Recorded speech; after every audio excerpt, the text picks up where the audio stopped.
끝났어. 그냥 해도 될 것 같아요. 이걸로 네. 하죠. 이걸로. 네네. 들어가겠습니다. 그냥 네. 자, 5초 전이에요. 올립니다. 네, 안녕하십니까. 북치기, 박치기, 전국 최초 소셜 방송 북치기, 박치기 시간이 돌아왔습니다. 자, 오늘은 예고를 해드린 대로 6.4 지방선거의 관람 포인트, 또 그와 관련한 얘기들, 주로 이제 정책 자료집을 중심으로 해서 얘기를 좀 해보겠습니다. 오늘 특별히 패널 두 분을 모셨는데요. 지난주, 지지난주 연이어서 3주 출연, 3주 이제 계속 하늘을 노리고 있다는 소문이 있어요. 아니 이미 결정이 난 것 같아요. 네. 오늘 안 나오는 사람 목소리가 잘린 거야? 이재규 선생님 나오셨습니다. 와.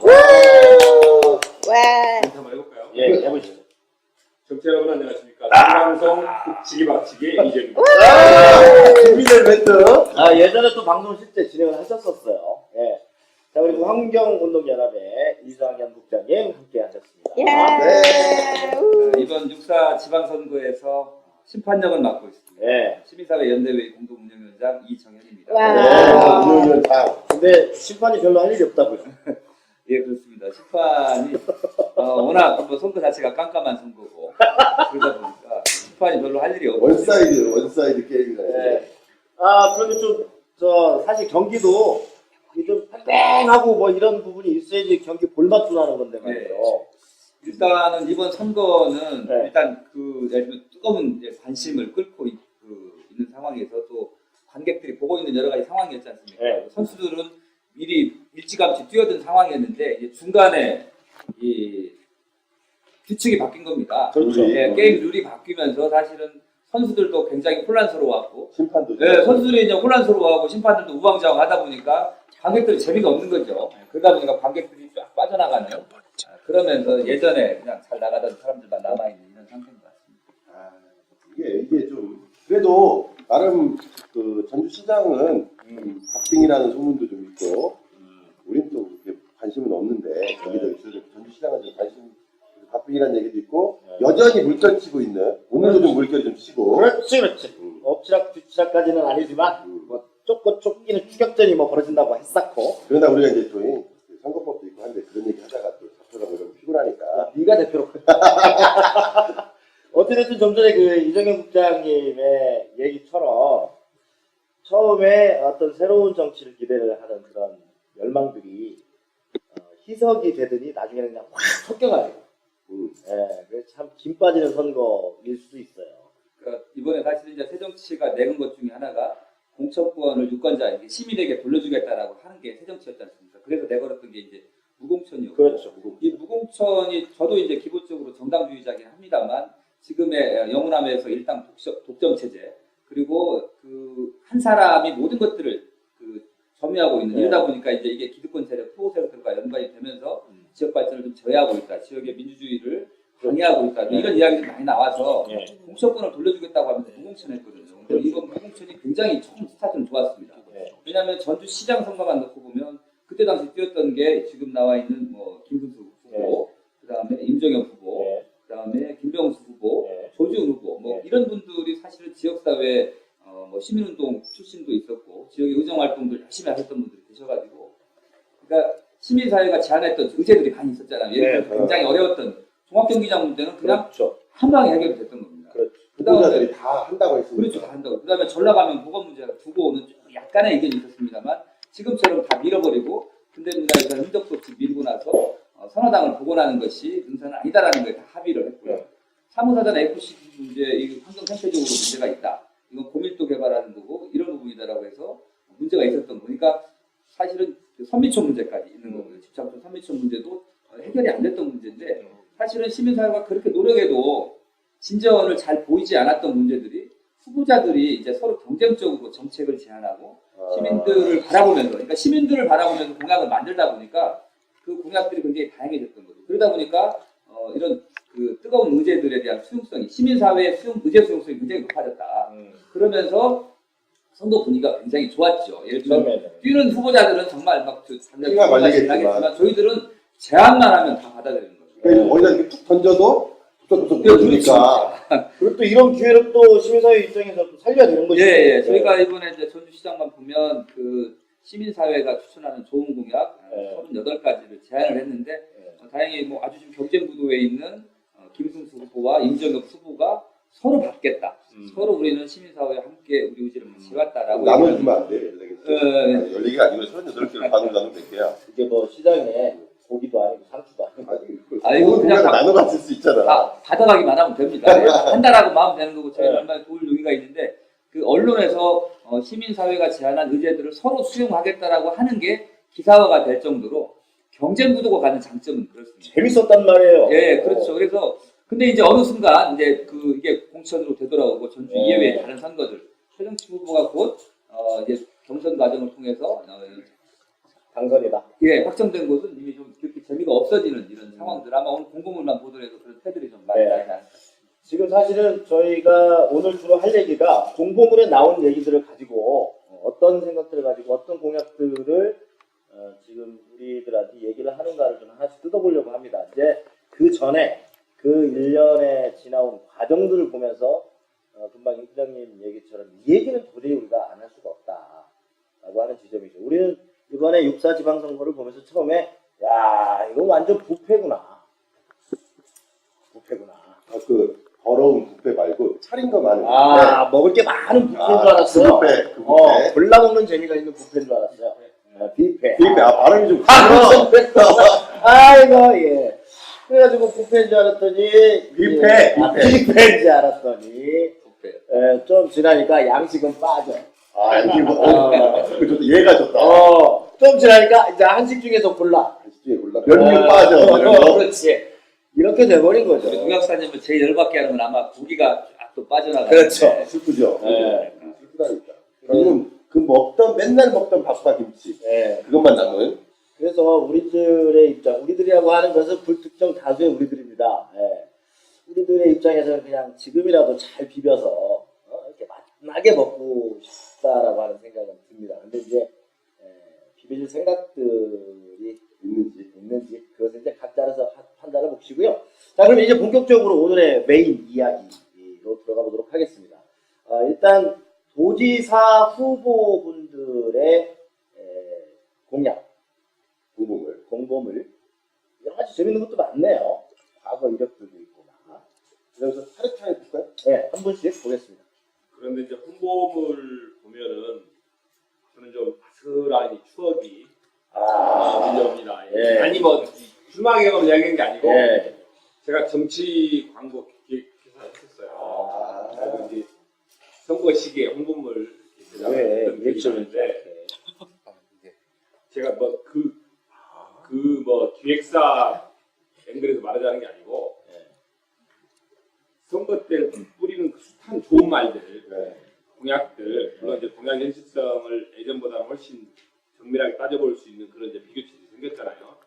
공약을 언제까지 완성할 것이며 예산 얼마 들어갈 것이며 여기 의무 규정을 했기 때문에 훨씬 유권자가 이전보다는 좀 뻥인지 내용 있는 말인지를 가늠해 볼 수 있는 건 생겼는데 그래도 여전히 정치인들이 뿌려대는 그 말잔치를 보면 그렇죠. 뭐 금방 우리 전라북도가 그냥 소득 수준 막 높아지고 기업들 들어오고 이런 게 있는 거죠. 근데 정치는 기본적으로 뻥을 치게 돼 있는 직종이죠. 왜냐하면 남들에게 희망을 주고 미래를 얘기하는 거죠. 미래를 이야기하는 직종이기 때문에 그래서 이런 홍보물을 딱 받아들면 이게 거짓말이라는 건 죄송합니다. 이게 좀 과장이라는 걸 알면서도 이렇게 누가 좀 더 끌려가게 돼 있죠. 포장된 과장이냐 이런 건가요? 그렇죠. 신뢰감이. 그래서 우리가 여기 윤기 있는 말들을 걷어내고 이렇게 곧 속사를 들여다보는 독심술이랄까 읽어낸 독해력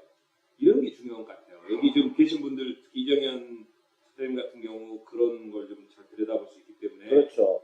오늘 조금 지역사회의 여러 인맥을 고려해서 이렇게 살살살 좋은 말만 하지 마시고 좀 옆구리 깊이 좀 한번 찔러주시고 한번 기대해 보겠습니다. 그러면 정리를 해보면 지금 이재규 선생님께서 사회를 보신 거예요. 이제 지금 패널에서 이제 사회자까지 뭐 사회자 멘트를 한 거야. 얘기를 쭉 들어보면. 자, 그럼 제가 간단히 한 분 한 분씩. 네, 일단은 우리 기호 1번 보자. 메인 타이틀부터 한번 보죠. 그 전체 메인 타이틀 네. 아니 한 분씩 하는 한 게 분씩. 아니고 네. 일단은 그 기호 1번은 도지사 선거의 박철근 후보. 네.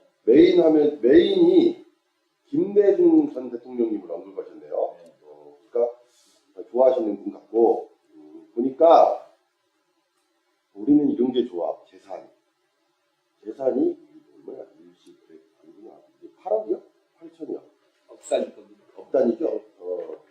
재산이 총합이 이제 한 8억 1천만 원 정도 되시고 후보자 본인이 7억 3천, 배우자가 7,700 정도 되시고 재산 병역, 우리 병역도 중요하지. 육군 병장 제대하셨네요. 육군 병장. 그리고 그 다음 이제 우리가 흔히 말하는 또 이제 그 모토가 이것인가 봐요. 김대중 전 대통령이 꿈꾸던 전북의 모습. 오늘의 이 모습은 아니고 이후에 본인이 만드시겠다. 이렇게 지금 김대중 전 대통령을 좀 이렇게 계속 언급을 좀 하셨네요. 하시기를. 자, 일단 국정원만 좀 한번 쭉 훑어보죠. 이번 새정치민주연합의 송하진 후보는 사람과 돈이 모이는 300만 시대 전북의 자존심을 다시 세우겠습니다. 라고 하는 33년의 행정 경험, 8년 전주시장의 자신감으로. 뭐 이렇게 돼 있고요.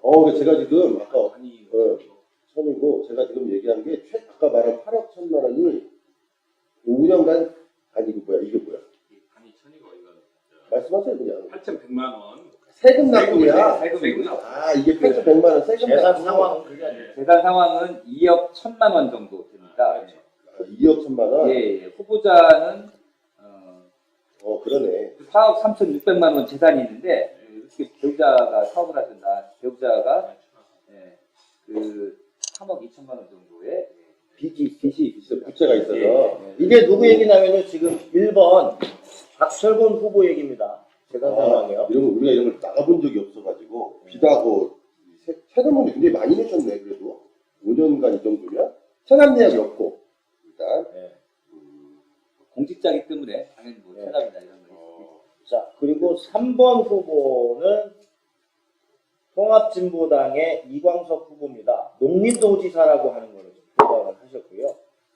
박근혜 정권 무능 야당 심판, 노동자 농민이 행복한 전북을 만들겠다. 첫 표지가 예. 일단 세월호 관련해서 노란 띠가 둘러져 있는 것은 통진당 후보밖에 없네. 공보물에 공보물에. 이런 거는 이제 만드신 분들의 디테일이 좀 있는 거니까. 그렇죠? 사실이 그렇다는 얘기고요. 재산 상황 아까 보다가 말았죠. 재산 상황. 그런데 저는 뭐 재산이야 가장 예. 농약사님처럼 재산에 좀 호환이 있으신지 모르지만 제일 먼저 그걸 보는 분이 있겠습니다만은 저는 저기 공약을 아무래도 네, 그렇죠. 보기로 해요. 근데 박철근 후보, 새누리당 후보 공약 중에 눈에 들어오는 건 여당과 야당이 하나 되어 정부를 바꾸고 있습니다. 일중부하시겠다는 거죠, 지방정부를. 그러면 그게 어떻게? 그런데 이제 많은 저 같은 유권자는 새누리당이 죄송합니다만 역대 선거를 볼 때 도지사가 될 확률이 거의 확률상 거의 없다고 거의 물론 선거는 반전이 있기 때문에 모르겠습니다만은 그런데 이제 정무부지사를 야당에 맡기겠다. 여야 일정부를 분석을 제한드린다 이런 말씀하셨는데 전라도에서 지방정부에서 실현해보면 좋은데 지금처럼 세월호로 정부에 대한 책임을 묻고 민심이 나쁜 때 이런 거국내가 제안이 이런 총리를 야당에 맡겨서 한다든가 이런 걸 좀 전국 차원에 실현해보면 더 멋지겠다 네. 그런 생각이 드네요. 이분은 그러면 저기 중앙 쪽으로 보내드려야 되거든요. 그 이제 이런 사례들은 이제 영남 쪽에서 울산 쪽에서 일부 있었습니다. 근데 이제 있었죠. 그쪽 같은 경우는 진보 계열 후보를 도지사에 한다거나. 예전에 그 강남도지사 하셨던 예, 그 김두관 전 지사가 예전에 그렇게 했죠. 진보정당과 민주당. 일부적으로 이제 그 항상 거대 여당이라고 하는 것도 일정 정도의 고정 투표율이 있지 않습니까? 그렇죠. 예를 들면 50이다 48이라고 하는 그 변화. 예를 들면 야당 같은 경우는 전체 연대를 하고 연합을 해야 겨우 현재 여당을 넘을 수 있는 이런 구조지 않습니까? 그래서 이제 기본적으로 야당 안에서의 이런 연대라든지 연합들 이렇게 얘기를 하고 있는데 실질적으로 제가 보더라도 정말 여기서 예를 들면 그 지역의 여러 가지 갈등 구조를 좀 없애겠다라고 하는 측면에서는 뭐 의미는 있겠습니다만 현실성은 떨어진다 이렇게 보입니다. 네. 뭐 기분 나쁘실지도 모르겠습니다만 넘어가겠습니다. 발표하고 후보 얘기는 좀 넘어가고요. 2번 후보가 송하진 후보입니다. 사람과 돈이 모이는 300만 시대.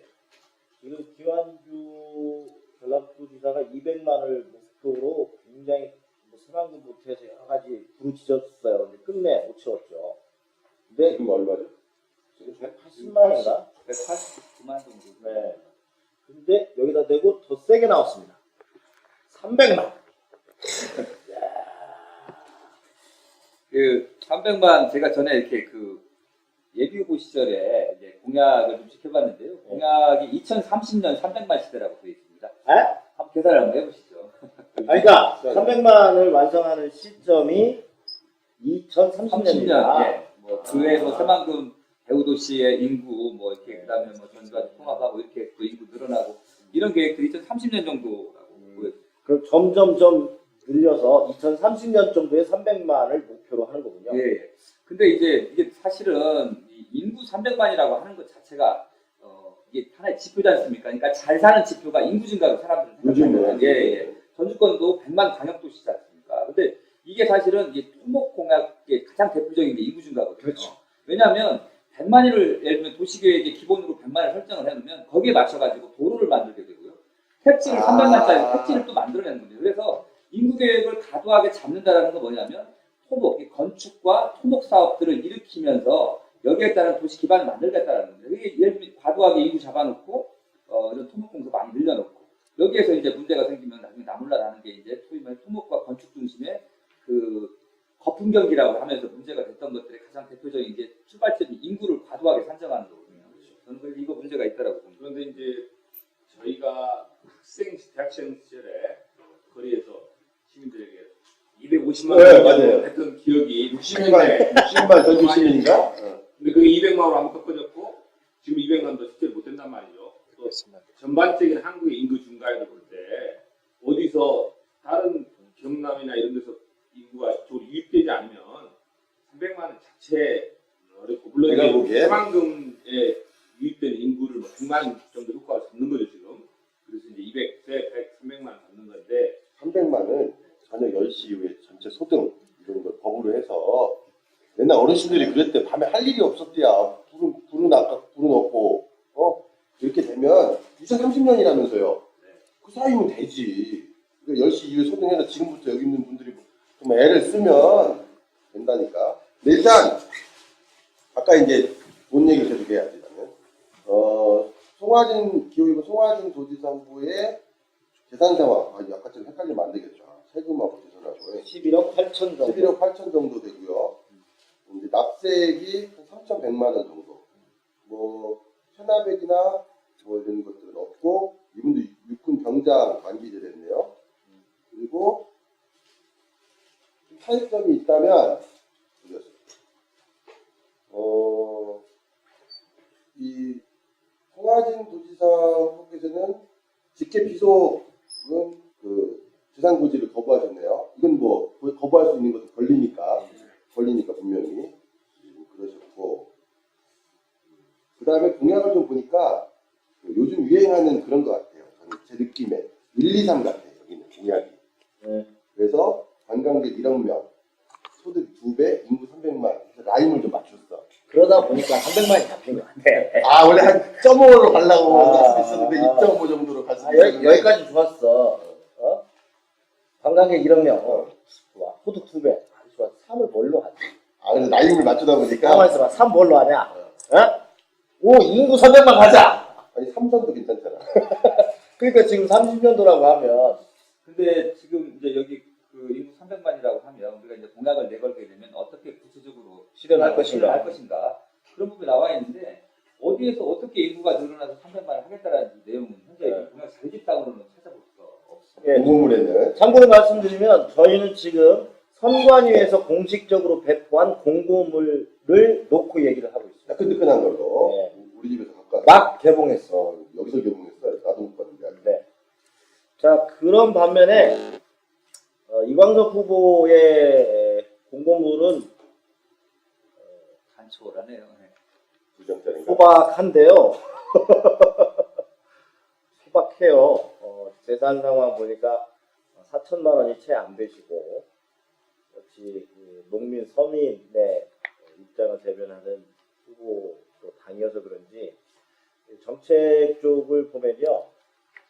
좀 전에 이정현 국장님 얘기하신 것처럼 그냥 뭐 막연한 타이틀이 있어요. 근데 이것을 어떻게 해서 뭘로 해서 이렇게는 여기도 나와 있지는 않습니다.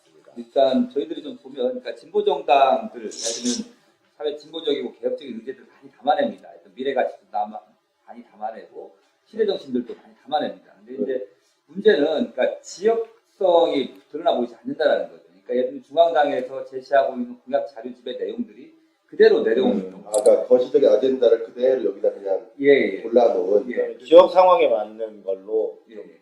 변형 또는 더 좀 디테일하게 연구 내지는 이런 게 부족하다는 말씀이죠. 예, 그렇습니다. 여기도 이제 농민도지사, 전국 농민회장을 뭐 2차례나 연임을 하셨고요. 예전에도 대표자 하죠. 공고물 단축이 이제 4쪽짜리인데 아마 제작비 부담 때문에 그러셨을 거예요. 이게 80만 세대 정도 들어갈 겁니다. 80만 분 전북이요? 네, 전라도에 도지사니까. 아마 다 분량을 채우기 위해서 쪽수를 줄이고 제작비 단가 때문에 아마 그랬다는 돈이 부족한 진보 정당의 한 쪽당 얼마예요? 이거 보통? 그까지는 일단 제가 16절짜리로 봤을 때, 그러니까 12.5원 제가 제일 한쪽? 예, 아니 그러니까 16절 한 장 양면. 16짜리 뭐? 요거 2페이지다. 아까 우리가 A4 흔히 말하는 두 장, A4 두 장. 아니 한 장. 이거 한 장이. 한 장에 2페이지잖아요. 아, 이거 네, 80면이니까 이게 A4요? 그러네. 그러면 이게 지금 8명이면 최소한 얼마가 되는 거야? 어찌됐든 뭐 이렇게 구체적 단위가 중요한 게 아니고 어찌됐든 그 상당 부분 예산의 부담이 느껴진다라고 하면 그런 고충이 네. 느껴지는데 네. 저는 진보 정당들 공공 그때마다 네. 좀 아파요. 그렇죠.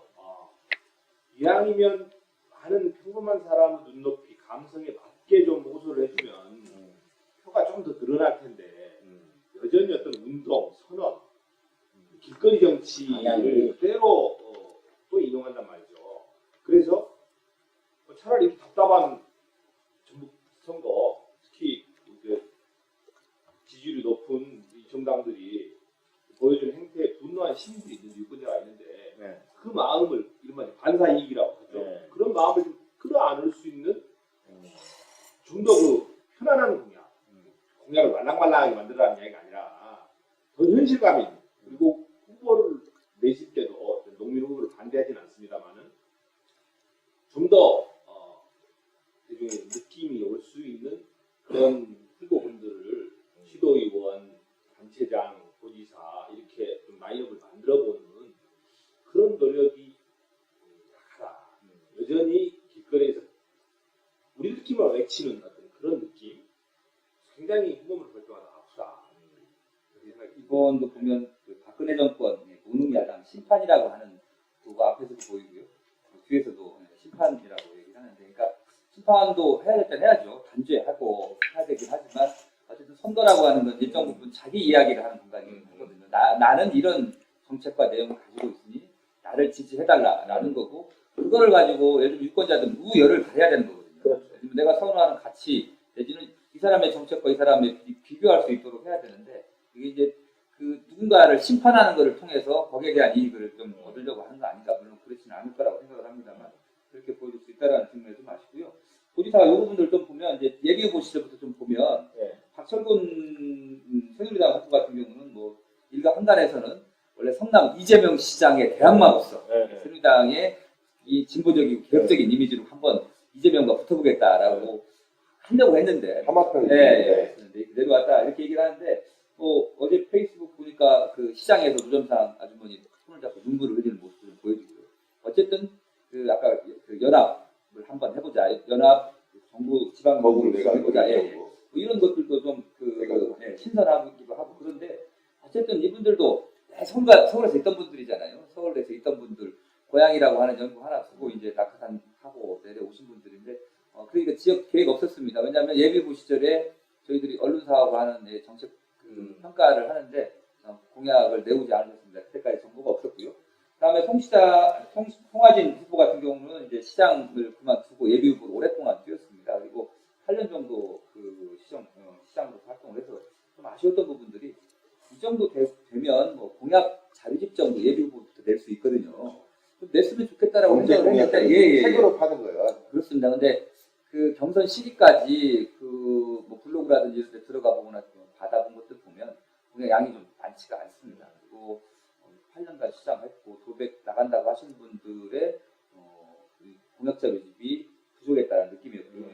통합지부당도 마찬가지입니다. 근데 이거는 오히려 저는 그 후보자들이 경선 과정을 통해서 치열하게 정책을 가지고 예를 들면 유권자들에게 선택을 해달라고 했더라면 대놓고 전화가 아닌 그렇게 했더라면 많이 갔을 건데 이게 이제 결국은 막판에 여론조사로 치달으면서 조직세로 이미 돌아서 버렸습니다. 그러다 보니까 정책에 대한 것들이 오히려 제가 2006년부터 후보자들 공약 평가를 했는데요. 그 이번처럼 공약 평가할 게 별로 없었던 적은 없어요. 그 정도로. 예. 이번이 가장 정책 선거에서는 가장 후퇴한 선거이지 않았나 오히려 이렇게. 도지사 선거는 좀 그런 느낌이 강하고요. 시장 선거는 이제 조금 더 판이 새롭게 짜졌죠. 그렇죠. 그러면서 구체적인 정책 대안 제시도 있었고 또 후보들 컬러가 이전 세대하고 다르게 상당히 사회적 경제, 공유사회 시스템 이런 거 제기하면서 다양한 주장들을 많이 해왔던 분들이었단 말이죠. 그래서 상당히 정책 대결이 벌어질 걸로 어떤 후보는 직접 정책 자료도 냈고 그랬는데 이게 아까 방금 이정현 지사님 말씀하신 것처럼 공원 경선이 가버렸어요. 뭐 무공천 하던 여론조사 시기에서 가버리니까 공천 시기로 넘어가면서 이제 그렇죠. 그러면서 후보들이 지금 자기 운명을 결정하는 게 정책이 아니구나. 그럼 빨리 가서 사람 모아야지 이렇게 돼버린 거죠. 그러면 이거 여담인데요. 네. 사실 좀 전에 도지사 후보에 관한 얘기 나왔을 때 그렇게까지 우리가 얘기를 안 했지만 결론적으로 하면 사실은 맥빠진 뭐 어느 정도는 이미 결정난 그러니까 뭐 이런 정도까지 우리가 얘기를 할 수 있잖아요. 그러니까 759명이 그때 도지사 뽑았잖아요. 근데 그때 그 759명은 딱 두 가지 부릅니다. 억세게 운이 좋았거나 아니면 전화기 앞에 주구장창 기다렸던 사람이거나. 근데 그 사람들이 뽑으면서 사실은 그 정책 선거건 아니면 후보자들의 참여와 관심 속에 가는 선거는 이미 끝나버린 거거든요. 그런 부분들이. 네. 우리가 생각해보면 얼마나 막하게 하면 방송을 우리 송하진 도지사 후보도 맨 끝면에 그렇죠. 서로 리본이 있어요. 저는 뒤에 얘기한 게 아니고 표지에.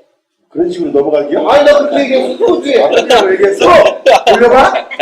돌려봐? 방송을 해봐? 아우 해봐! 내기. 자 자연스럽게. 10만원 빵.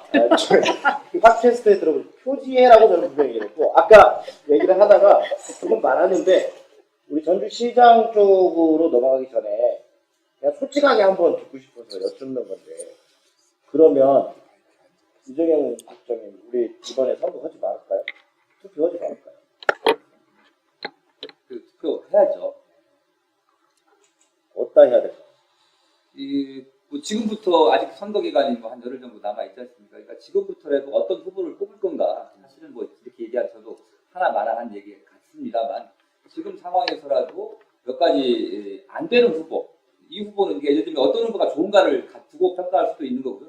최소한 이 조건에 부합하지 않은 후보는 배척하자. 예를 들어서 저는 TV 토론 안 나오는 후보 거부라는 토론은 배제를 해야 된다고 생각합니다. 왜냐하면 유권자의 알 권리라고 하는 측면들도 있는 거고 뭐 물론 다른 사람들 많이 만난다라고 얘기를 하지만 공수파를 통해서 만날 수 있고 자기의 비전을 제시할 수 있는 공간은 없거든요. 어찌 보면 그게 득이 될 수도 있는 건데요. 예. 그런데 이미 다 하는 사람은 이제 그 팟캐스트니까 하는 얘기지만 이미 3점이 났어요. 그렇죠. 3점 났는데 여기서 고를 해봐야 피박만 쓰는데 내가 왜 고를 하냐 이런 얘기거든요. 귀에 쏙 들어오네. 네, 그러니까 3점짜리에 끝내버리는 도지사와 시장을 우리가 뽑을 거냐라는 부분들인데, 그래서 피박을 쓰더라도 그거를 나가야 되는, 그렇게 판을 끌어내야 됩니다. 아까 얘기한 대로 그 가장 큰 문제는, 그러니까 새정치민주연합의 후보자 예를 들면 경선 확정이 되는 순간 후보자들의 수용성이 굉장히 떨어집니다. 그러니까 아까 얘기한 대로 후보자 시절에 치열한 경쟁이 있는 시절에는 예를 들면 여기도 오라고 하면 다 오지 않습니까? 북치기 박치도 오라면 오고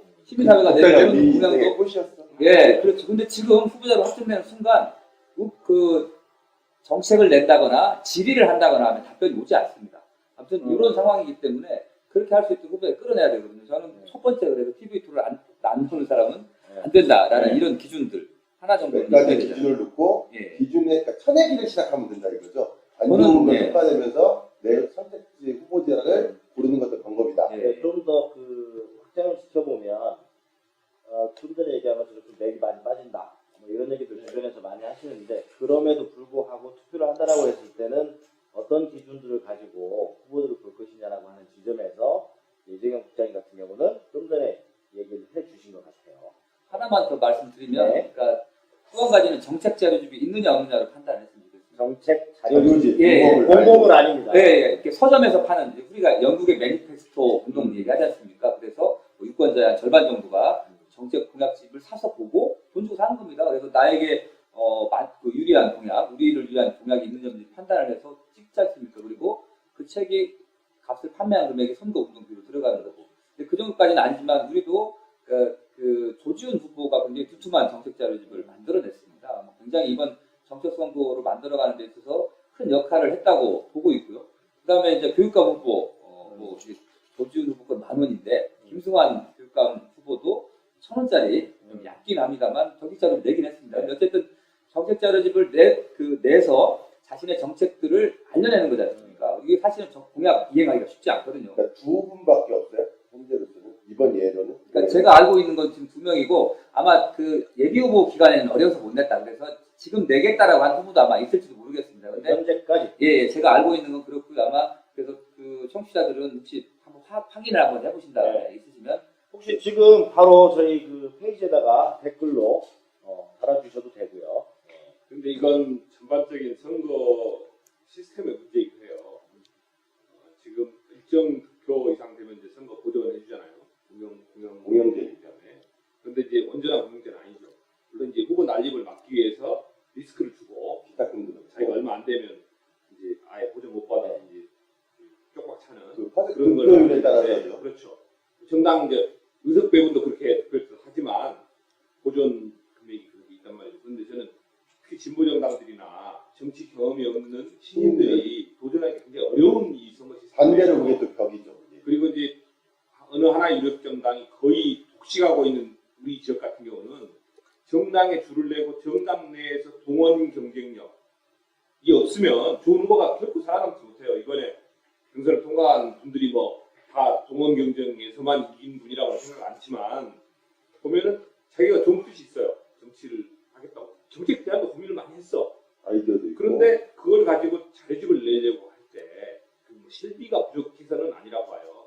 근데 그런 걸 검증하고 수많은 토론을 거치고 하는 전체의 프로세스, 그걸 감당할 만한 게 약해지는 거고. 그럴 때 저는 이 선거 공영제를 더 높여서 투표 그 기준서를 더 낮추고, 그리고 사전에 지원하고 사후에 투표에 따라서 책임지게 한다든가 이런 방식으로 바꿔서. 괜찮은데요? 그리고 정당 내에서 아까 우리 그 이야기했잖아요. TV 토론 안 나온다는 거.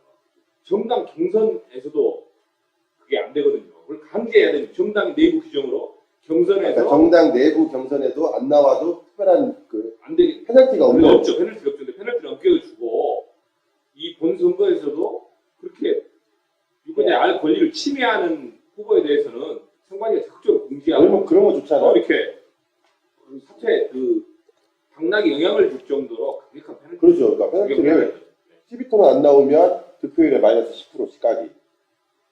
괜찮지. 그리고 또 안 나오면 한 20%씩 까기. 그래서 막 까대기를 하는 거지. 쭉쭉쭉. 그럼 나오지. 어찌됐든 우리 지역의 오랜 문제라고 하는 입당 독점에서 벌어지는 여러 가지 현상들을 좀 바꾸려고 한다라고 하면 새로운 정치가 그 기존의 정치판에 유입되는 또 그럴 수 있는 환경들을 좀 잘 열어줘야 되는 것은 당연한 것이고 그렇게 만들려고 했을 때 금방 이재규 선생님 얘기하신 것처럼 여러 가지 제도적 장치가 수반이 되지 않으면 안 된다. 예. 우리 전주시장은 언제? 이제 하려고 정리한 거예요. 예. 근데 참 그 얘기가 너무나 당연하다는 생각이 들고 좋다는 생각이 드는데 모르겠어요. 저도 이렇게 좀 너무 패배주의인지 그런지 몰라도 왜 이렇게 먼 얘기처럼 느껴지고 참 이게 좀 답답하긴 합니다. 그렇지만 또 우리가 이렇게 모여서 이런 얘기를 하는 이유가 있죠. 그렇기 때문에 계속 전주시장으로 이 얘기를 좀 이어가도록 하겠습니다. 자, 그러면 시장 후보 제 기호 1번은 새누리당 김병석 후보입니다. 타이틀 말씀드리겠습니다. 100만 광역도시로 전주 완주 통합. 100만 나왔어, 100만. 100만 나왔어요. 2번 김승수 후보 전주가 두근두근 진실된 능력 김수. 네. 자, 3번은 없죠. 4번 무소속. 무소속입니다. 깨끗하고 경험 많은 준비된 시장. 그리고 4번 장상진 후보입니다. 한국이잖아요. 예. 기호 5번 임정혁 후보인데요. 공유도시 전주 시민편에서는 첫 시장이 되겠습니다. 이렇게 일 잘하는 로컬푸드 성공 경험 임정혁. 제 타이틀만 개괄적으로 말씀드렸습니다. 사실 1, 2, 4, 5번의 후보가 있는데 다른 분들한테 좀 죄송하지만 그냥 본 게임으로 들어가죠. 그래도 얘기는 간단히 제가 언급하고 우린 돈 중요하니까. 자, 기호 1번 김병석 후보. 일단 부산 상황 있고요. 육군 병장 만기제대 하셨네요. 체납액 없고요. 쭉 공약이 아무래도 지역에서 새누리당 후보들이 내세울 수 있는 가장 큰 핵심 공약은 이걸 것 같아요. 예산을 잘 따오겠다. 중앙정부와의 유기적 연관 관계로 예산을 따오겠다가 아무래도 핵심 공약으로 좀 보이고요. 전주완주 통합 재추진이 1번 공약이네요. 이거는 이제 여러 논란이 좀 있을 수 있을 것 같아요. 이분이 계속 그 전주완주 통합 찬성 측 위원 목표를 플레이하셨습니다. 완주 쪽에서는 굉장히 좀 불편하신 분으로 생각하고 있고 이분이 민주당에서 오랫동안 또 정치를 하신 분인데 어쨌든 뭐 새누리당 후보로 나간 거 굉장히 좀 뜻밖이었고 원래 그 새누리당으로 오랫동안 활동하신 분은 아니에요? 민주당에서 2번 그 도의원 했었고요. 그 이후에도 계속 민주당 내에서 어떤 그 경선이라든지 뭐 이런 부분에 네네네. 경력이 보니까 4대, 5대 그리고 도의회 의원을 지내셨네요. 저는 그 홍보물 볼 때 사실 뒷장을 제일 먼저 봅니다. 살아온 이력을 되게 뭐라 경력제. 경력 이런 것보다는 공적인 삶이랄까 이렇게 성인이 돼서 살아갔을 때 뭘 하고 살았지 이 사람이? 보통 우리 역사는 좀 알잖아요. 80년대, 90년대 살아올 때 최소한 공적인 자리를 맡고자 하는 사람이라면 그런 공공성을 위해서 몸을 던져본 경험이 있는가? 그리고 정치적 신념을 일관성을 가지고 있나? 자기 유불리에 따라서 오늘은 이리 갔다가 내일은 말 바꿨다고 오늘 이 말했다가 내일 또 이렇게 말 바꾸고 이런 사람은 기본적으로 결격사유가 있다. 그렇게 보고 그분 홍보물에 자세히 읽질 않죠. 그런데 이제 살아온 내력 속에서 정말 이해관계와 관계없이 상관없이 공적인 것을 위해서 자기를 헌신해 온 사람들 이런 사람은 기본적으로 좀 신뢰가 큽니다. 이재규 선생님은 이제 그런 기준에서 많이 좀 보시겠네요. 나름 이제 힘을 더 주. 자, 그러면 이제 기호 4번 장상진 후보님 후보를 좀 보면 일단은 한복을 입고 사진을 찍었어요. 한복을 입고 사진 찍었고 보니까 공약도 약간 그 일관된 컨셉이 좀 있는데 전주 조선을 먹고 살자. 저 처음에 이게 뭔 뜻이지? 이게 조선을 먹고 왜 먹어? 이랬는데 주 공약이 약간 그 전주의 어떤 그 그 한옥마을, 그 다음에 뭐 역사관, 홍실관 이렇게 전주를 흔히 말하는 예향의 도시, 우리 저 출가개혁이 굉장히 싫어하는 얘기인데 전주 예향의 도시 이런 걸 좀 살리자 이런 것들이 좀 주 공약이신 것 같아요. 공약이 여기도 100만이에요. 100만. 한 8시 이후에 불 꺼야 된다니까. 10시였던가.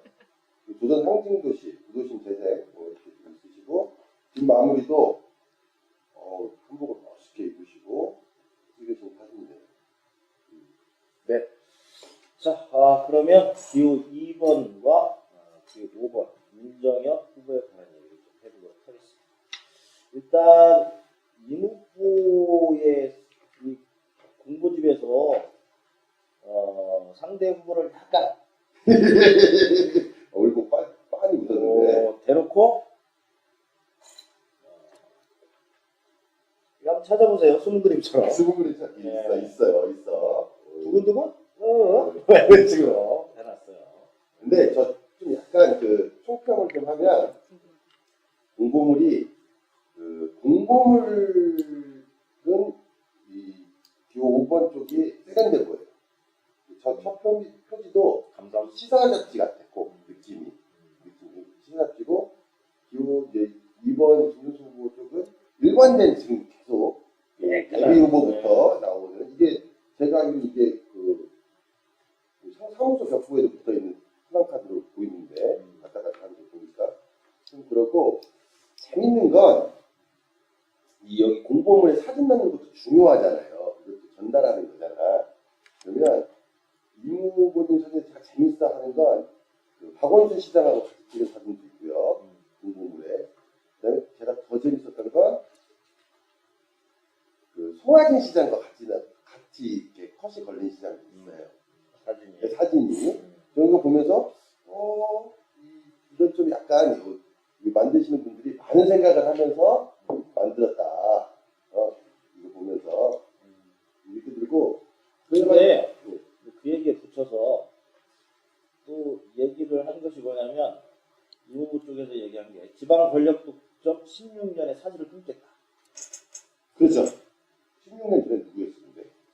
이런 얘기를 강연 얘기를 했어요. 네. 그 이전에 이제 시도정 합해가지고 그렇죠. 거긴 한데.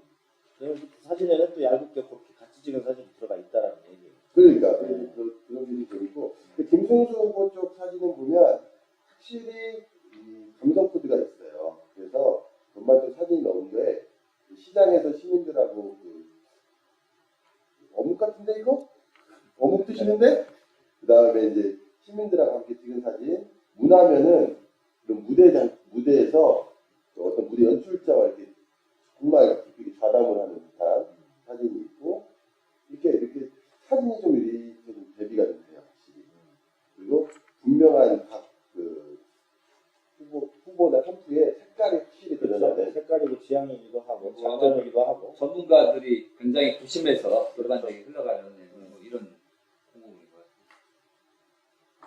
그런데 이미지 말고 이제 좀 그 내용 가지고 얘기를 해보죠. 우린 뭐 내용이 약간 그 말씀하실 때 애정의 뉘앙스들이 좀 차이가 있는 것 같기도 하고 우리 맞습니다만 저희들은 반대표라서 그냥 박사님 뭐 염두에 두는 후보 있으신가요? 맞춰봐. 저희는 그냥 가죠. 예. 아니 뭐 홍보를 보면은 그 캠프에서 무엇에 주목하는가 우리 후보자 어떻게 보는가 드러나죠. 이미지 감성을 강조하는 분들은 아무래도 30, 40대 여성들 또 그런데 눈이 띄어 있는 유권자가 내가 주로 타켓이 되겠구나 이런 판단을 하셨을 거고 거기에 적합한 언어들을 쓰는 거죠. 그런 계산이 정치광 공보물은 지극히 계산된 겁니다. 그러니까 저 글자 하나하나가 하나하나가 광고 전문가가 선택한 용어이고 물론 이제 뭐 그렇지 않고 그냥 그 거칠게 내놓으신 분도 있겠지만 대체로 비중 있는 후보다 또 유권자 크기가 큰 그런 데 같은 경우는 한마디 한마디가 굉장히 중요하고 반향이 있기 때문에 모든 문구 하나하나가 우리가 신문 광고나 광고 보면 계산된 말이라는 걸 알잖아요. 근데도 넘어간단 말이에요. 그건 뭐냐면 후보자가 유권자의 동향을 심리적인 최근의 어떤 변화들을 잘 읽느냐 못 감흥지수가 있느냐 없느냐 하는 차이인 거죠. 물론 뭐 돈을 많이 들여서 광고기획사에 의뢰한 경우 후보 본인과 상관없이 공보문이 잘 나오는 경우가 있어요. 후보의 어떤 능력이나 자질과 상관없이. 그렇죠. 특히 감성 코드를 강조하는 그런 경우. 그런데 그러기 때문에 저는 이력을 봐요. 이력을 보는 이유가 광고 카피가 주는 그런 선동성에 내가 물들면 안 되겠구나 생각을 해서 본인이 몸으로 살아온 것은 어떻게 물론 거기도 포장이 있을 수 있지만 지금 학력을 안 보는 것은 학력은 뭐 시간과 돈을 들이면 어느 정도 갖출 수 있는 거기 때문에 그렇지만 몸으로 살아낸 다른 경력들은 볼 수가 없기 때문에 만일 그래서 저는 그걸 좀 주목해서 봐줬으면 좋겠어요. 이 사람이 이제껏 걸어온 길을 보면 살아갈 길을 알게 되죠.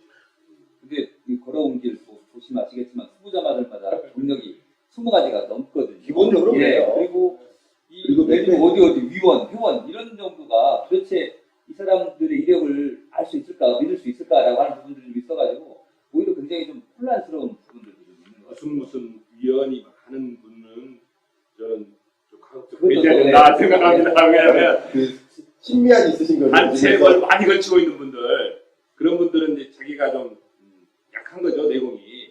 그러니까 어떤 직함으로 대체해 보려고 하는 경우가 이거 하나만 왕왕 있습니다. 딱 얘기하면 알아들고 아, 저 사람이 뭐 했구나라고 이렇게 알아듣는데 그게 안 되니까 숫자로 밀어붙이는 그렇죠. 이런 분. 자, 공약은 어떤가 한번 보시죠.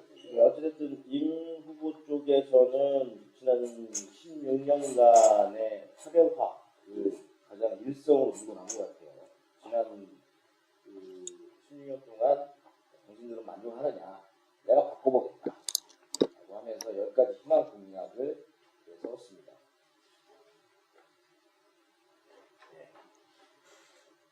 그리고 저희가 뭐 지금 미리 어떤 후보가 이렇게 보다 이렇게 말할 수는 없지만 최근에 여론조사라든가 어떤 흐름으로 보면 양강구도인 것 같아요. 거의 그렇죠. 그렇죠. 그런데 전주시장 선거를 떠올 때 저는 이런 질문을 던져봅니다. 스스로에게. 두 분 다에게 해당되는 말 같아요. 사람은 변할 수 있는가? 그리고 예리하다.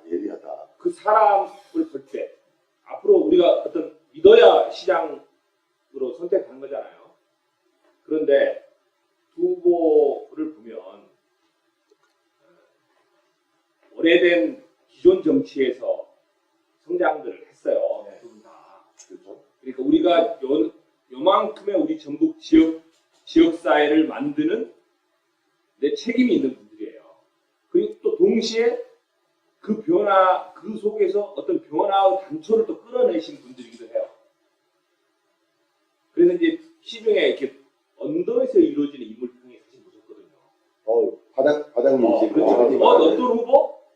그거 뭐 무슨 치 이렇게 낙인 찍기도 하고, 그거 누구 뭐 뒤만 따라다녔던 사람. 무슨 뭐지? 그렇지. 그렇게 해서 한 후보 일생을 그냥 단숨에 재단을 해버리죠. 근데 그런 게 또 사실 먹히기도 하더라고요. 그리고 이번 경선에서는 사실 어떤 그런 이유로 배제가 됐어요. 한 후보가. 그 후보가 살아온 어떤 경력 중에 하나를 가지고 배제했단 말이죠. 그것은 정당 내부에서조차도 사람은 변하지 않는다라고 보는 거예요. 근데 저는 이거 잘못했다고 봅니다. 물론 허용할 수 없는 어떤 반인륜적인 범죄, 다수에게 안전에 영향을 미칠 수 있는 뭐 음주운전을 포함한 그런 공공적인 그런 공공의 적적 그런 건 할 수 있죠. 그런데 정당 내에서 발생한 또는 어떤 정치 흐름에서 발생한 어떤 문제를 다른 기준 잣대로 적용하는 것은 또 그 사람이 그 이후에 변화하는 과정이 있을 수 있다고 보고 또 당내에서도 뭐 칭찬까지 했던 부분을 그런 이유로 배제하는 건 옳지 못하다. 정당 내에서 이건 특정 후보에 대한 호불호를 넘어서서 그런 기준선을 유권자에게 제시하는 건 그렇지 못하다. 사람은 변할 수 있는가에 대한 정치의 근본 물음을 스스로 무너뜨리는 거다. 예, 그러면 말씀을 꺼내주신 김에 전주시장 후보에 관한 얘기를 좀 더 진전시키기 전에 아까 방송 전에 이정현 국장도 그런 얘기를 하셨거든요. 이 전 상황 최종적으로 지금 이제 이 게임이 벌어져 있는데 이 전 상황에 대해서도 그냥 우리가 그냥 딱 이거 지난 일이니까 묻어두고 가야 되는 것이냐 또는 그래도 이것은 좀 우리가 기억해야 되고 앞으로를 위해서라도 좀 얘기를 한번 해봐야 되겠다라고 하는 지점도 있으실 거예요. 지금 이제 새정치민주연합 그 경선 과정에서 네. 이제 그 김병수 후보가 사실은 이제 컷오프에서 탈락을 했고요. 그렇죠. 그 조지훈 후보 같은 경우는 이제 전화 착신 문제, 마지막에 그다음에 그 경선 과정이 공정치 못하다 이런 과정을 이야기를 하면서 사실은 그냥 포기를 해버리는 이런 상황이 됐습니다. 사실은 마지막에 쉽게 좀 납득하기 좀 어려운 상황이다 이렇게 얘기를 했었는데 그래서 이제 공약 얘기를 해야 되니까 좀 얘기를 해보면, 그러니까 다시 한번 얘기해 보면 이제 무공천 문제였던 겁니다. 도민에게 시민에게 공천권을 돌려주겠다라고 하면서 유권자들이 사실은 아까 얘기한 대로 경선이 본선이나 마찬가지지 않습니까? 우리 지역에서. 그렇죠. 그래서 모든 후보자들은 본선을 보고 달리는 게 아니고 경선을 보고 달린다. 아까 얘기한 대로 이제 선거 비용 문제, 정치적인 면으로 돈 들어가고 이렇게 하는 건데 그 경선에서 최종 후보로 확정만 되면 선거자금 얼마든지 모을 수 있지 않습니까? 그래서 사실 모든 목표는 이제 경선인데 아까 얘기한 대로 조준 후보가 어쨌든 간에 뭐 부동적 문제, 전화 특수 문제를 걸긴 했습니다만 포기했던 문제들 같은 경우도 이제 본선을 뛸 수 있느냐 없느냐 이런 문제 얘기를 했었습니다. 그러니까 그렇게 되면 결국은 두 가지입니다. 하나는 그 도민들에게 뜻을 다양하게 물어보는 게 아니라 아까 억세게 운이 좋거나 아니면 전화를 많이 기다릴 수 있는 인내력이 있거나 아니면 전화가 많거나 전화 조직할 수 있거나 우리 집 한 10개쯤 예. 나가겠어. 이런 사람이 결정을 하는 거고 이 사람은 결국은 조직된 사람이고 예를 들면 선거에 영향력이 있는 사람들이지 않습니까? 이 사람들과 그리고 이 사람들을 주요 흔들고 있는 뭐 먹이사슬이라고 하면 그렇지만 이 피라미드 조직 구조의 정점에 있는 게 현재는 국회의원이지 않습니까? 이 국회의원들이 모든 것들을 쥐고 있는 겁니다. 그러니까 그 경선 과정이니까 무공천 할 때는 전부 다 시민들을 보고 아까 시민사회 의제 수용토를 받아 안았습니다. 그렇게 하고 시민들만 뛰는 겁니다. 그러니까 뭐 여기 이쪽에서 주는 의제를 긍정적으로 검토하는데 저는 무공천하면서 어떤 느낌이 했냐면 내가 시장 한번 나가볼까 이런 생각. 왜냐하면 시민운동 하면서 그렇게 대접받아 보니까 아니 대접도 대접이고 대접 좋았습니다. 그리고 또 한 가지는 예를 들면 경기장 문제 가지고 저희가 2년간 덕진 경기장을 도시식으로 만들거나 얘기를 해도 안 되는 문제들이 이 사람들이 그냥 딱 뜨니까 그러는 겁니다. 소나천 선미천 문제도 이게 성매매 직결진 문제 같은 경우 해결하기 참 어려웠거든요. 아마 기존에 있는 시장들한테도 계속 여성단체에서 얘기했던 것들도 전혀 진척이 없으니 이게 한 방에 되더라 이겁니다. 근데 무공천에서 공천으로 넘어가는 순간 제가 알기로 시민사회 운동 출신이나 문화운동 출신들까지도 서울로 간 걸로 알고 있습니다. 그러니까 지금은 뭐 이제 이 얘기도 맞았는데 지금은 농공 행상과 인수위를 꾸리고 있다는 소문이 있어요. 예, 뭐 그런 소문가 이미 다 소문들이 있어요. 끝났으니까. 포석이 됐다는 얘기죠. 그랬어요? 일부 자리. 우리 정의장님 뭐 하나 아직은 밝힐 수 없어요. 아직은 바뀔 수 없어요? 그래서 그런 과정들 사실은 그 무공천이라고 하는 그런 과정을 통해서 유권자를 바라보고 시민들을 바라보고 정책을 만들어내는 이런 경쟁 구도가 굉장히 바람직했고요. 그나마 전주는 지금의 일정 양강 구도가 이 흐름들을 좀 이어가고 있는 것 같습니다. 예. 그래서 뭐 각각 지금은 뭐 경선에서 중도 탈락했던 두 후보자들이 내세웠던 좋은 공약들을 서로 지금 현재 김 후보도 받겠다 해서 뭐 정책 협약을 하고 있는 걸로 알고 있고요.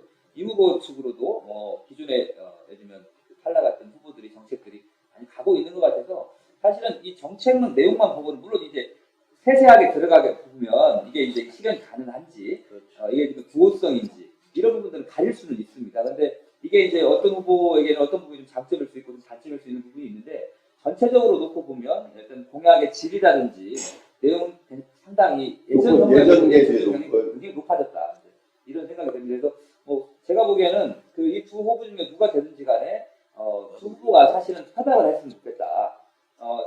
좋은 공약을 서로 좋은 공약들을 서로 흡수하고 하겠다라는 공약만 해주면 전주는 제가 보기에는 이 경쟁 구도 이게 선거 때문에 사실은 많이 갈라져 있지 않습니까? 민심이 분열이 돼 있기도 하고 말 꺼내기가 좀 조심스러운 이런 것들이 상처를 흡수하는데도 사실은 이 두 후보의 정책을 누가 되든지 간에 좋은 정책들을 서로 받아 안겠다라고 하는 부분들은 논의를 한번 해봤으면 좋겠다 이런 생각. 선거 때는 좀 제대로 싸워야죠. 저는 제가 싫어하는 말이 민심이 분열됐다, 국론 분열 이런 것은 사실 분명한 말 장난이거든요. 물론 이 소장님 그런 뜻으로 하신 말씀은 알지만. 그럴 뿐이 아니죠. 그럼요. 아까 말씀하신 뭔가 이렇게 한정하실 듯 하다가 다시 두 후보 다 되면 이렇게 말씀을 하셔서 물론 그 지역사회에서 다 살을 섞고 살아온 또 서로 도구를 지내시는 아는 분이고 두명 중에 누굽니까? 그러시나요? 네, 네. 2명 중에 한 분입니다. 예. 근데 저는 이 정책 수준이 이전보다 훨씬 구체화됐어요. 공통적으로 느끼시는 보다 진취적인 방향으로 음. 우리 사회 내부 자원을 내적 자원을 동원해서 지역을 자생적으로 발전시키는 방향으로 방향을 틀었다. 그런 점에서 전주시의 미래에 대해서는 굉장히 조금 더 낙관해 볼 수 있는 여지가 생겼다. 그런데 또 다른 한편으로 다른 시군 뭐 일일이 비평할 수는 없습니다만 후보들이 많이 내세운 거 보면 힘 있는 큰 발전 그리고 예산 따오기 뭐 이런 거란 말이죠.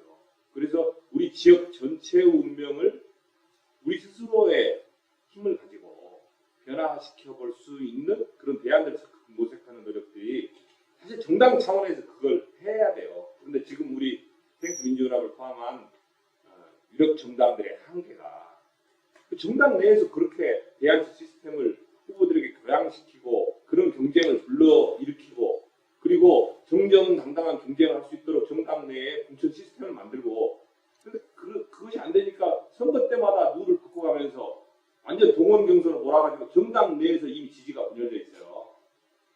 떨어진 후보가 자기 당 후보 거의 안 찍습니다. 거의 안 찍고 적개심을 갖게 돼요.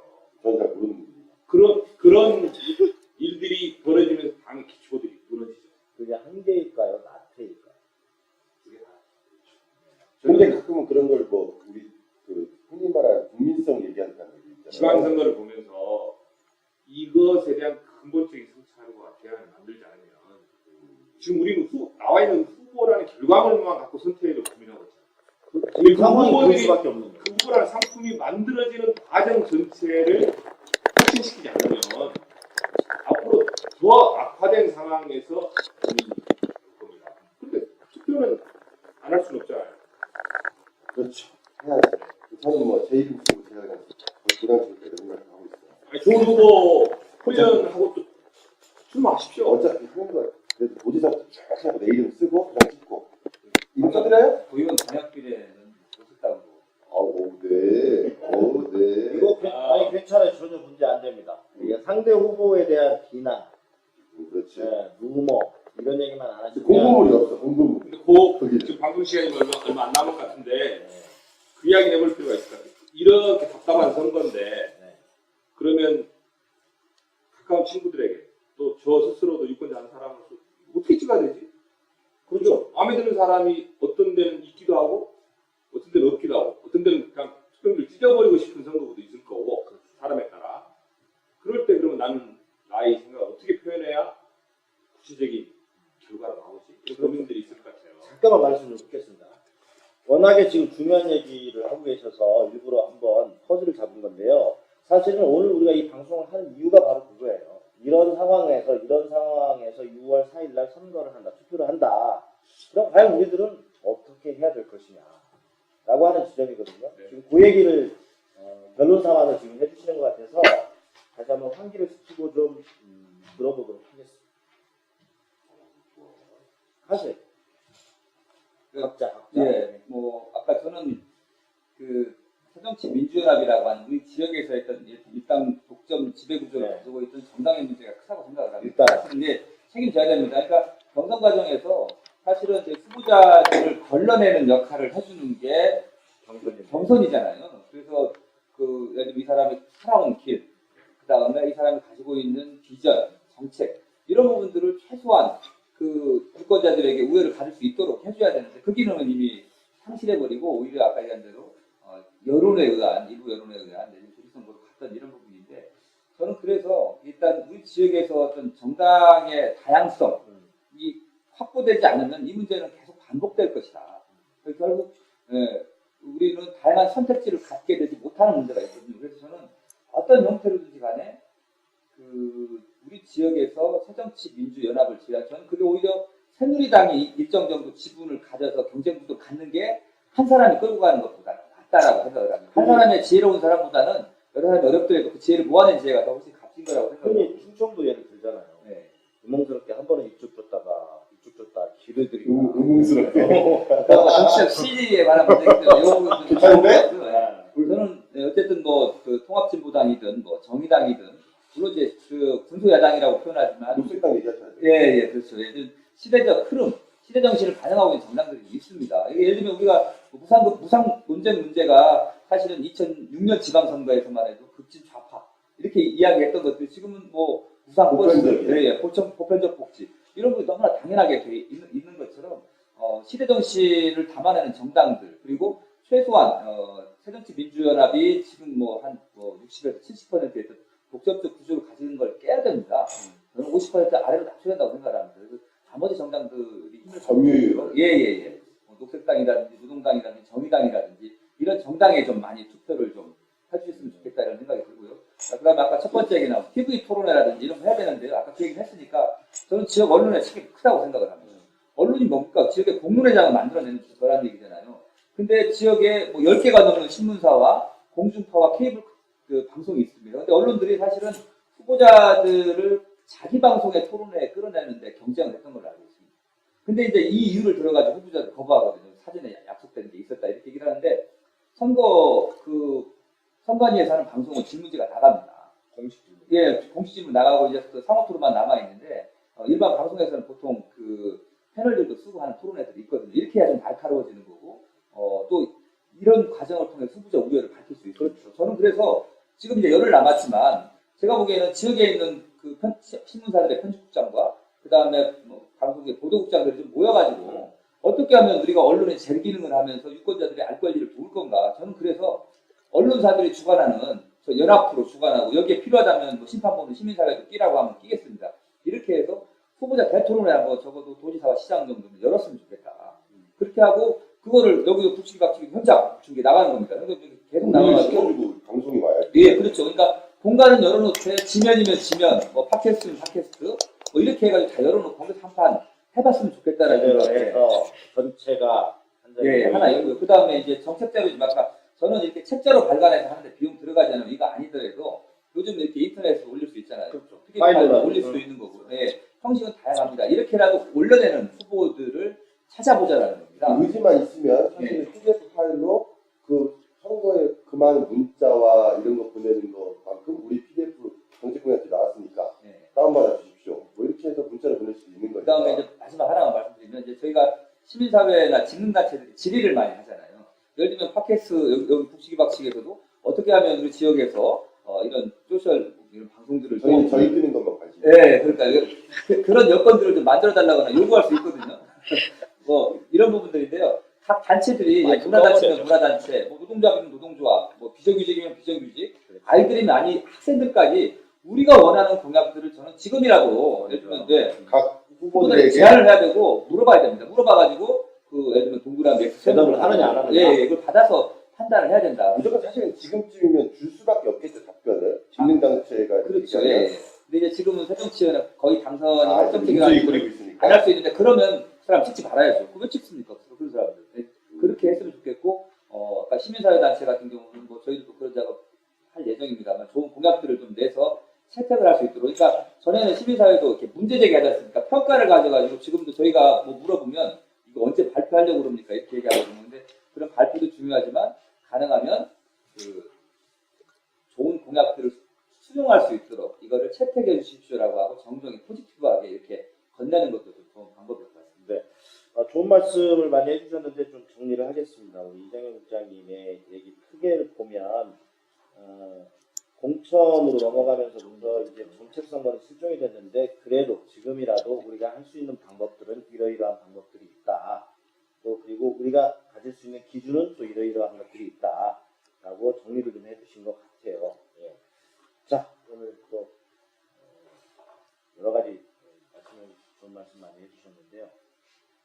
저는 이번 6.4 지방선거는 크게 보면 하나의 전선처럼 모여들고 있다고 봐요. 결국 모든 선거는 집권 세력에 대한 평가 전이죠.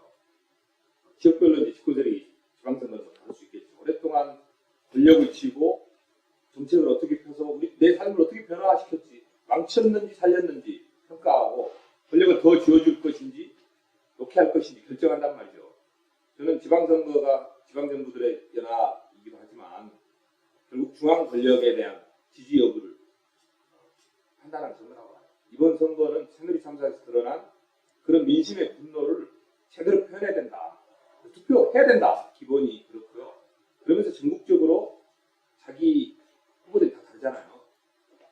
관심되는 지역도 있고, 우리 지역 같은 경우는 지금 뭐 찍어도 못 사 그런 말 하는 분들이 많은 것처럼 실망하는 부분도 있고, 전국적으로 정당에 관계없이 그 지역에서 가장 최선인 후보는 열심히 응원하고 뭐 연고 있으면 멀리서라도 해서 만들어내고, 지금 팽팽한 승부 지역이 몇 있잖아요. 서울이라든가 경기라든가 대구도 요즘 관심지역이라고 하고 부산도 있고, 이런 데서는 정말 민심을 보여줘야 됩니다. 확실히 우리 전국 지역에서 민심을 어떻게 보일 건가, 그런 걸 볼 때 저는 지혜로운 선택이 좀 필요하다. 자기 아까 말씀하신 것처럼 자기 어떤 직능단체나 자기 고유한 판단을 가지고 하나하나 후보를 선택해 주는 것도 중요하지만, 우리 전북에 지금 누구나 변화를 바라고 있잖아요. 답답하잖아요. 핵동안 고인 어떤 우려먹은 이런 그나물의 그 밥 같은 그 느낌을 좀 바꿔보나 했는데 또 같은 상을 차려온 이런 정당 시스템에 대한 강력한 경고를 어떻게 지방선거를 통해서 표현할 건가 고민을 해야 된다고. 그런 점에서 저는 정당에 대한 선호도를 표시하는 정당 투표의 의지를 한번 모아볼 필요가 있다. 아까 좀 더 구체적으로 들어가서. 이정현 수장께서 녹색당 이야기했는데, 녹색당이 아마 대중적인 모습으로 뭐 11개 정도 후보를 이번 처음 냈다죠. 그래서 한국 유권자에게 어떻게 보면 굉장히 낯선 당이죠. 유럽이나 이런 데서는 녹색당이 연립정부의 큰 주체가 되기도 하고 굉장히 적극적으로 정책을 펴고 있는 정당인데, 한국 사회에서는 그냥 이상주의자들로만 치부되고 정책 실체로서는 별 평가를 못 받았어요. 그런데 우리 후보들 거 다 보면 뭐 도시, 거대, 인구 뭐 이런 식으로 강조하면서 힘의 논리로 다 짜여져 있어요. 그래서 그것을 열심히 성장시켜서 흘러 넘치면 야 너도 좀 먹고 갈 거야. 낙수 효과. 되게 좋지. 뭐 받아들여 이런 거란 말이죠. 그런 것과 반대의 세계관, 반대 주장을 하는 정당이 저는 유력 정당으로 유지가 될 때 전체적인 균형을 찾아간다고 해요. 그런 점에서 녹색당이 대안으로 나와 있는 지역에서는 녹색당을 일부러 찍어보는 거. 예를 들면 굉장히 중요한 선택일 수 있다. 혹시 이제 그분이 여기서 네. 우리가 듣고 있다라고 해서 우리가 그런 얘기 하는 게 태양과 아니잖아요. 바람의 정당, 저는 그 표현이 굉장히 섹시했어요. 태양과 바람을 너무 줬다. 지금 정리 발언에 그래서 특정 당의 얘기를 너무 집중적으로 오래 하고 계세요. 오해됐는데, 아니 그 하나 사례를 들어본 거예요. 네. 자기 지역에서는 어떤 정의당 후보가 열심히 하는 시의원이 있다. 뭐 그 선택할 수 있죠. 또는 새정치민주연합의 그 후보인데 굉장히 주민들과 대화도 좋고 열심히 한다. 선택할 수 있단 말이에요. 그런데 전체적인 그런 구도에서 의도적으로 보여주는 한 틈새를 이번에 가져보자. 그런 생각이. 네. 각 현재 장들, 의원들뿐만 아니라 당이라고 하는 부분도 우리가 좀 더 따로 떼어서 구체적으로 고민을 좀 해봤으면 좋겠다. 네. 대안에 대해서 고민을 좀 해봤으면 좋겠다라고 하는 정도로 정리를 좀 하겠습니다. 자, 윤학사. 우리 마무리해요. 알았습니다. 일단은 저는 투표는 무조건 해야 된다고 생각하고, 찍을 사람이 없으면 자기 이름 써서 자기 이름 옆에다 도장 찍으면 되고, 그렇죠. 그리고 지금 공보물을 보면 한 30명이 넘어요. 뭐 교육감부터 해서 도지사, 시장, 도의원, 시의원, 비례 이렇게까지 해서 30명이 넘는데 솔직히 다 못 봐요. 솔직히 다 못 보지. 근데 최소한 한 번은 좀 이렇게 보고, 그 투표용지를 7장인가 우리가 받아야 되잖아요. 지금 이번에 7장을 받는데 알긴 알아야 될 거 아니야. 누구를 써야 되는지. 그래서 그 정도는 좀 마음의 준비를 하고 가는 게 좋겠다. 그리고 쓸 사람 없으면 자기 이름으로 그냥 찍고 오든가 하면 되겠다라고 하는 생각이고, 그러니까 할 말은 많은데 이런 얘기를 해도 되는지가 해. 부끄러워서 그래요. 해. 난 많이 가리잖아요.